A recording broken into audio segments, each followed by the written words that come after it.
अखिलेश कटियार जी, आपसे शुरुआत करना चाहूंगा। बहुत ही गंभीर आरोप लगाया है अखिलेश यादव ने। अगर आरोप लगाया तो शायद प्रमाण भी होगा। नहीं खरे साहब, आरोप तो बड़ा गंभीर दिखता है। जाके जाए न पांव बेवाई, वो का जाने पीर पर आई। आज जिस इटावा के मामले को लेके जो विवाद यहां तक आया, उसमें जो वहां दो कथावाचकों के सर मुड़ाए गए और जो उन तरीके का व्यवहार किया गया, मेरे ख्याल से तो संवैधानिक भी होगा और ज्यादा गंभीर भी नहीं है। जो लोग इस देश में कहते थे एक रहोगे तो सेफ रहोगे, ये होगा, जाति कुछ नहीं है, हिंदू एक हो जाओ, क्या उनकी जुबान खुलती है कि किसी को कथा का कहने के लिए इस तरीके का क्यों किया गया? भाई क्या इस समय मनुस्मृति की सत्ता है या संविधान की सत्ता है? और अगर संविधान की सत्ता में इस तरीके का व्यवहार होता है और स्टेट उसके साथ खड़ा नहीं होता है, तो इसको किस नजर से देखा जाए? कैसे संविधान की सत्ता जो हुआ वो गलत हुआ। लेकिन मुझे एक बात बताइए कि 50 लाख रुपए, ये कुछ प्रमाण है कि कथावाचक लेते हैं पैसे इतने बाबा बागेश्वर? खरे साहब, क्योंकि अभी उनकी तरफ से जवाब आना बाकी है। लेकिन एक 2 साल पुराना उनका बयान है जिसमें वो ये कह रहे हैं कि मैं किसी कथा के लिए कोई दक्षिणा नहीं लेता। ये आचार्य धीरेन्द्र कृष्ण शास्त्री का बयान है। वो बयान भी हम थोड़ी देर में आपको दिखा देंगे, जब वो ये कह रहे हैं कि मैं किसी कथा के लिए 1 रुपए भी दक्षिणा नहीं लेता। उनकी जो शाही जीवन है, हाँ, ये मुझे लगता है राज्य से के द्वारा होगा, वो पोषित होंगे, सरकार करती होगी। तीसरी बात, 2 बातें कहना चाहता हूं खरे साहब। यामिनी साहू का आपको केस याद है छत्तीसगढ़ का? तुम दलित हो, मुजरा करो, धर्म का इस पे मत बैठो। यामिनी साहू का वो तो प्रधानमंत्री की जात से जोड़ती है ना।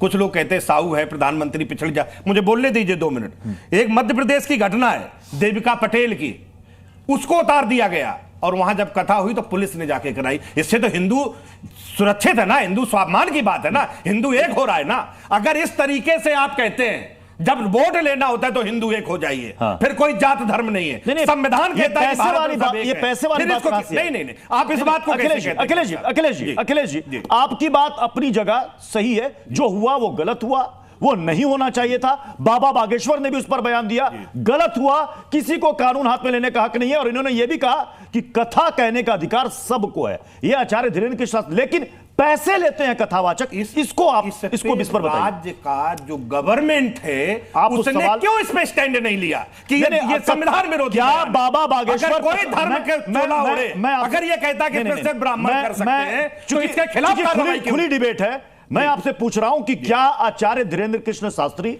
अंडर द टेबल पैसे लेते हैं? इनका कारोबार कौन सा है?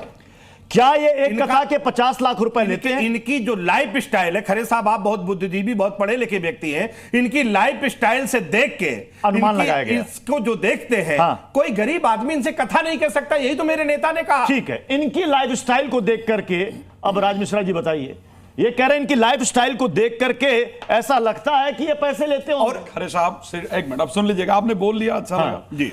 खरे साहब, श्री रामचरितमानस में एक चौपाई है, ते ही सुहाय न नगर बधावा और चोर न चांदनी रात सुहावा। ठीक है, चोरों को चांदनी रात अच्छी नहीं लगती है, उसी प्रकार अखिलेश जी को बढ़ता हुआ सनातन का कद अच्छा नहीं लग रहा। मैं स्पष्ट कह रहा हूं। एक बात मैं आपको बता दूं, अभी जब मुझे आपके यहां से सुन लीजिए, पहले बात तो सुन लीजिए। अब आपने बोल लिया है, आपकी अभी एक अच्छी खासी गाड़ी थी, एक लग्जरी गाड़ी थी जो मुझे लेने गई थी।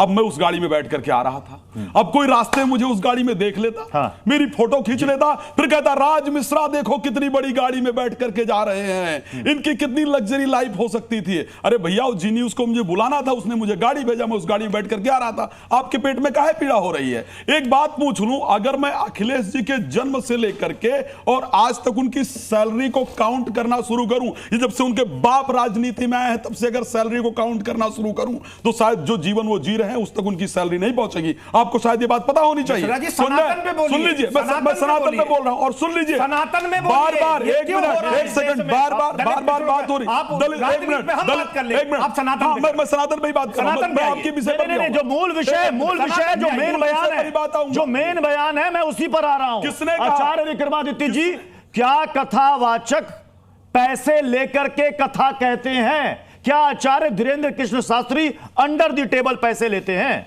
जैसा आपने कहा, आरोप बहुत गंभीर है। वैसे प्रत्युष जी, जैसे आपने कहा कि बाबा का खुद का बयान है कि उन्होंने कहा कि मैं कोई पैसे नहीं लेता हूं, तो इसके तो तथ्यात्मक तौर पे उनसे बयान की जा सकती है। और जैसा जिस प्रकार से एक कथावाचक ने स्वयं आकर 2 साल पहले कहा है, अगर कोई दान दे रहा है किसी को तो मना नहीं, उन्होंने कहा मैं कुछ नहीं लेता। और एक बार बताइए, एक कथा में 5 लाख 10 लाख आदमी पहुंच रहा है, उसकी व्यवस्था करने के लिए कितना खर्चा होता है, इनकी रैलियां करने में कितना खर्चा होता है। मैं भी देख रहा था, ये मुलायम सिंह जी की साइकिल है। ये मुलायम जी की खुद चलाते थे जो साइकिल, ये मुलायम सिंह की साइकिल आज भी वहां प्रदर्शनी में लगी है।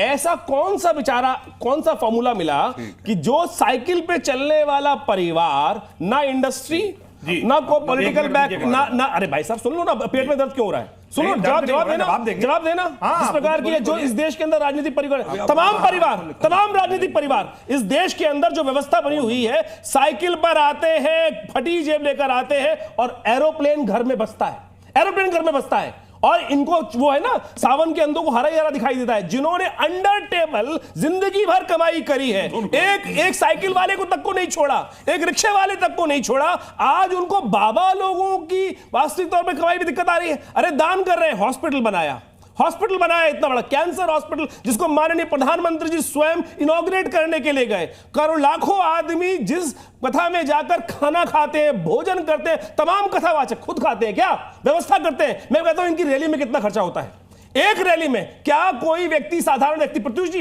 आप रैली करेंगे, प्रत्युष जी आप रैली करेंगे, मैं कह रहा हूं, दावा करता हूं, क्या ये आएंगे? कितने ये मुझे पता था कि सवाल उठेगा, ये सवाल उठेगा कि एक रैली में कितने खर्च होते हैं। वास्तविक तौर पर जानिए खुद, आज जब दलित पिछड़े जो दलित पिछड़े को नहीं है, बात सुनिए, स्त्री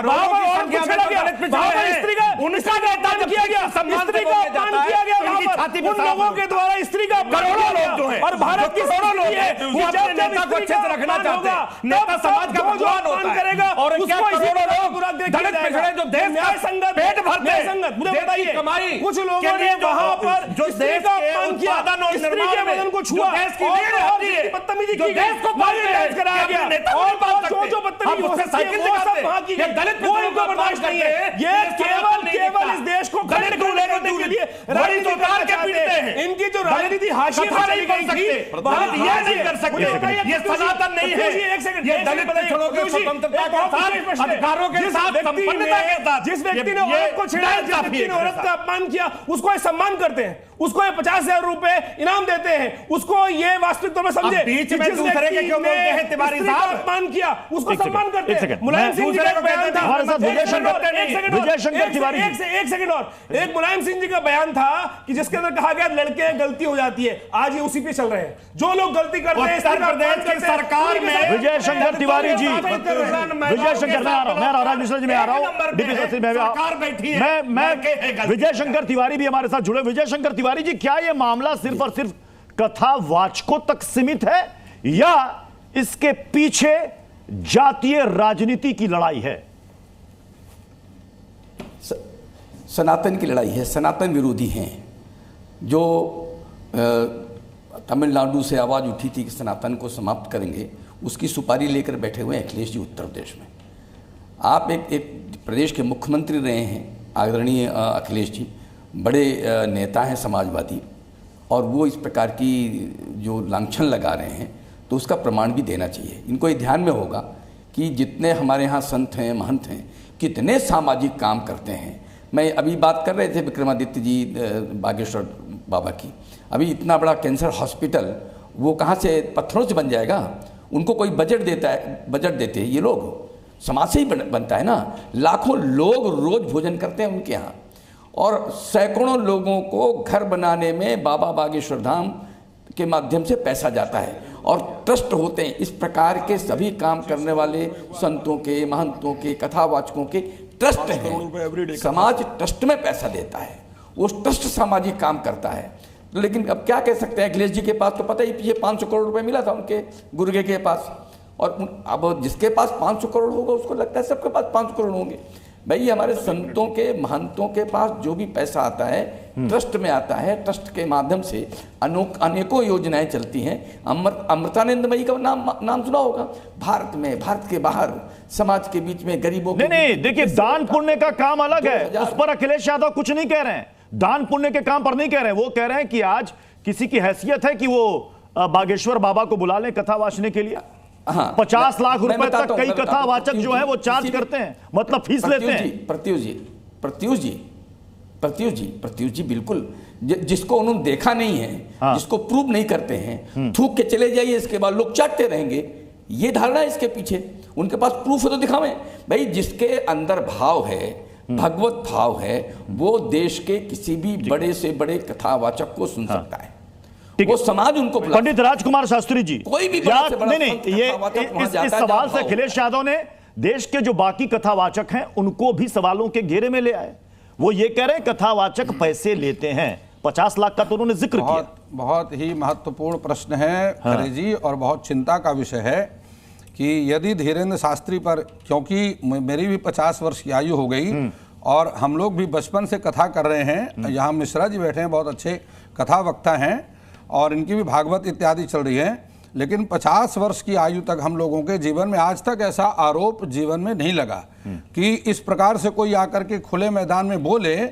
और देखिए, धुआं वहीं निकलता है जहां अग्नि होती है, यदि अग्नि ना होगी तो धुआं नहीं निकल सकता। आप क्या मानते हैं, पैसे लेते हैं? मैं मानता हूं कि यदि धीरेन्द्र शास्त्री पर इस प्रकार का आरोप है, बहुत गंभीर आरोप है, हाँ। और उनके इस प्रकार के गंभीर आरोप के कारण हम सभी जो कथावाचक हैं, हाँ। हमारी प्रतिष्ठा पर ये बात आती है। आप लेते हैं? मैं कह रहा हूं 50 वर्ष की आयु में आज तक ऐसा कोई आरोप लगा ही नहीं सका। धीरेन्द्र कृष्ण शास्त्री जब जुड़ेंगे तो हम उनसे सवाल करेंगे, कोशिश भी कर रहे हैं कि उनसे लेकिन अगर इस सवाल का जवाब दिया जाए। आप कह रहे हैं ना, आप भी कथा वाचते हैं, आप पैसे लेते हैं। बहुत चिंता का विषय है, बहुत चिंता का विषय। चिंता का विषय, अगर ऐसा आरोप है, चिंता का विषय छोड़ दीजिए। मैंने जो सवाल पूछा, आप पैसे लेते हैं, आपने कहा जहां से अग्नि होगी धुआं तो वहीं से निकलेगा। सबसे पहले अग्नि का ट्रायल मैं आप ही से करता हूं। मैं पूछता हूं, आप पैसे लेते हैं? मैं आपसे वही अपने प्रश्न, आपके प्रश्न का उत्तर मैंने पहले दिया है। नहीं दिया। 50 वर्ष हमको कथा करते हुए हो गए, आज तक कोई आरोप नहीं लगा सका कि हम लोगों ने किसी से पैसे मांगे। मतलब आप पैसे नहीं लेते हैं? नहीं लेते हैं, आप नहीं लेते हैं, लेकिन आपने कह दिया कि बाबा बागेश्वर के मसले पर